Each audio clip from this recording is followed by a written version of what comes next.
പ്രാർത്ഥനകൾക്ക് നിങ്ങളുടെ സ്ഥിതികളെ മാറ്റുവാൻ കഴിയും എന്നുള്ളതാണ്. Your prayer can change your situations. നിങ്ങളുടെ പ്രാർത്ഥനകൾക്ക് നിങ്ങളുടെ അവസ്ഥകളെ മാറ്റാൻ കഴിയും. എത്ര പേര് അതിനൊരു ആമീൻ പറയും? ഈ ലോകത്തിലെ യാതൊരു കാര്യങ്ങൾക്കും നമ്മളാകുന്ന വ്യക്തിയെയും നമ്മുടെ സാഹചര്യങ്ങളെയും മാറ്റുവാൻ കഴിയുകയില്ല. പക്ഷേ നമ്മുടെ ജീവിതത്തെയും നമ്മുടെ സാഹചര്യങ്ങളെയും മുഴുവനായി മാറ്റുവാൻ, ഒരു വലിയ മാറ്റം വരുത്തുവാൻ പ്രാർത്ഥനയ്ക്ക് സാധ്യമാണ്. വായിക്കാം. ഉൽപ്പത്തിയുടെ പുസ്തകം 32-ാം അധ്യായത്തിന്റെ 23 മുതലുള്ള വേദഭാഗങ്ങളിലേക്കൊന്ന് വരേണ്ടതായിട്ടുണ്ട്. അങ്ങനെ അവൻ അവരെ കൂട്ടി ആറ്റിനക്കരെ കടത്തി. തനിക്കുള്ളതൊക്കെയും അക്കരെ കടത്തിയ ശേഷം യാക്കോബ് തനിയെ ശേഷിച്ചു.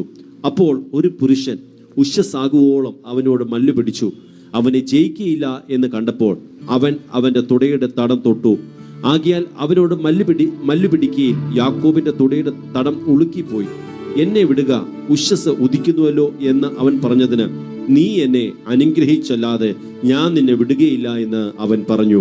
നിന്റെ പേർ എന്ത് എന്ന് അവൻ അവനോട് ചോദിച്ചതിന്, യാക്കോബ് എന്ന് അവൻ പറഞ്ഞു. നീ ദൈവത്തോടും മനുഷ്യരോടും മല്ലുപിടിച്ച് ജയിച്ചത് കൊണ്ട് നിന്റെ പേർ ഇനി യാക്കോബ് എന്നല്ല ഇസ്രായേൽ എന്ന് വിളിക്കപ്പെടും എന്ന് അവൻ പറഞ്ഞു. പ്രിയ ദൈവത്തിന്റെ ജനമേ, നീ ദൈവത്തോടും മനുഷ്യനോടും മല്ലു പിടിച്ചു.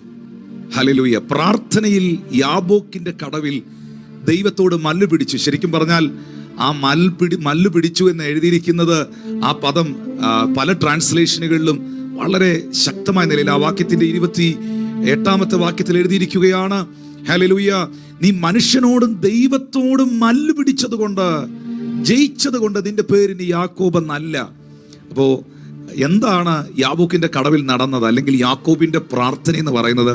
ശരിക്കും പറഞ്ഞാൽ ഒരു മൽപിടുത്തമായിരുന്നു. അനുഗ്രഹത്തിന് വേണ്ടി ദൈവത്തിന്റെ സന്നിധിയിൽ എൻ്റെ അവസ്ഥകളെ മാറ്റാതെ, എൻ്റെ സ്ഥിതികളെ മാറ്റാതെ, നീ എന്നെ അനുഗ്രഹിച്ചിട്ടല്ലാതെ ഞാൻ നിന്നെ വിടത്തില്ല എന്ന് പറഞ്ഞ് തമ്പുരാനെ കയറി പിടിച്ച, അവന്റെ പാദപീഠത്തിൽ കയറി ആഴമായി പിടിച്ച ഒരവസ്ഥ. ഹല്ലേലൂയ. ആ സമയത്ത് നമുക്ക് വളരെ വ്യക്തമായിട്ട് മനസ്സിലാക്കാൻ കഴിയുന്നു, ആ ഒരു മൽപിടുത്തം അല്ലെങ്കിൽ പ്രാർത്ഥനയിൽ നിങ്ങൾ ഉദ്ദേശിക്കുന്ന പോലെ ഒരു റെസ്ലിംഗ് അല്ല അവിടെ നടക്കുന്നത്. ചിലരിങ്ങനെ പറയുന്ന കേട്ടിട്ടുണ്ട്, യാക്കോബ് ദൈവമായിട്ടൊരു റെസ്ലിംഗ് നടന്നത്. ശരിക്കും പറഞ്ഞാൽ ഇതൊരു റെസ്ലിംഗ് അല്ല, അങ്ങോട്ടും ഇങ്ങോട്ടുള്ള ഒരു ഗുസ്തിയല്ല അവിടെ നടക്കുന്നത്. ഒരു മനുഷ്യൻ ദൈവസാന്നിധ്യം അനുഭവിക്കുമ്പോൾ തൻ്റെ പ്രാർത്ഥനയുടെ ആ സമയത്ത്, ആ സാഹചര്യത്തിൽ, ഹല്ലേലൂയ, ഇനി നീ എന്നെ അനുഗ്രഹിച്ചിട്ടല്ലാതെ, അങ്ങനെ തൊട്ടല്ലാതെ, എൻ്റെ വിഷയങ്ങൾക്ക് ഒരു വ്യത്യാസം വരുത്തിയല്ലാതെ അങ്ങേ ഞാൻ വിടുകയില്ല എന്ന് പറഞ്ഞ് വിശ്വാസത്തോടെ കയറി ദൈവത്തെ പിടിക്കുന്ന ഒരവസ്ഥയാണ് നമ്മളിവിടെ കാണുന്നത്. ശരിക്കും പറഞ്ഞാൽ നമുക്കവിടെ വളരെ വ്യക്തമായിട്ട് മനസ്സിലാക്കാൻ കഴിയുന്നുണ്ട്, ആ ഒരൊറ്റ പ്രാർത്ഥന യാക്കോബിന്റെ ചരിത്രത്തെ മാറ്റുകയാണ്.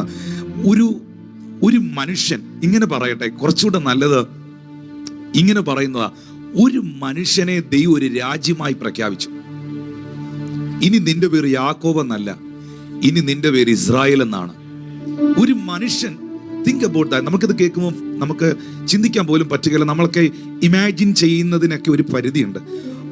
ഒരു മനുഷ്യന്റെ ദൈവസന്നിധിയിലുള്ള മല്ലു പിടിച്ചുള്ള പ്രാർത്ഥന, അല്ലെങ്കിൽ ദൈവസന്നിധിയിൽ അവൻ ശക്തമായിട്ട് ഉത്സാഹത്തോടെ പ്രാർത്ഥിച്ച, വിശ്വാസത്തോടെ പ്രാർത്ഥിച്ച പ്രാർത്ഥന അവനെ മാത്രമല്ല, ഒരു ജനതയുടെ, ഒരു നാഷണാലിറ്റീസിന്റെ അല്ലെങ്കിൽ ഒരു നേഷന്റെ അനുഗ്രഹമായി മാറി. ഹല്ലേലൂയ.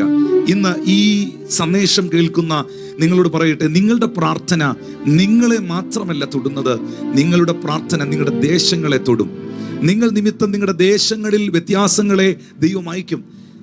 ജോസഫ് നിമിത്തം മിസ്രൈമിന്റെ വീടിനെ അനുഗ്രഹിച്ച ദൈവം, ജോസഫ് എന്ന മനുഷ്യൻ നിമിത്തം മിസ്രൈമിനെ മാനിച്ച ദൈവം. പ്രാർത്ഥിക്കുന്ന സഹോദര, പ്രാർത്ഥിക്കുന്ന സഹോദരി, നിങ്ങൾ നിമിത്തം നിങ്ങളുടെ ദേശത്തെ അനുഗ്രഹിക്കുവാൻ ദൈവം മതിയായ ദൈവമാണ്. ദൈവം തന്റെ ജനത്തിന്റെ സ്ഥിതി മാറ്റുമ്പോൾ യാക്കോബ് സന്തോഷിക്കുകയും ഇസ്രായേൽ ആനന്ദിക്കുകയും ചെയ്യും. പ്രാർത്ഥിച്ചവൻ സന്തോഷിക്കുന്നു, പ്രാർത്ഥിച്ചവന്റെ തലമുറ ആനന്ദിക്കുന്നു. പ്രാർത്ഥിച്ചവന്റെ സ്ഥിതികളെ ദൈവം മാറ്റുന്നു. എഴുന്നേറ്റ് നടക്കാൻ പ്രാപ്തിയില്ലാത്തവനെ മെതിവണ്ടിയാക്കി മാറ്റുന്നു. പെരുവെള്ളം കവിഞ്ഞു വരുമ്പോൾ അത് അവന്റെ മീതെ ഒഴുകുന്നില്ല.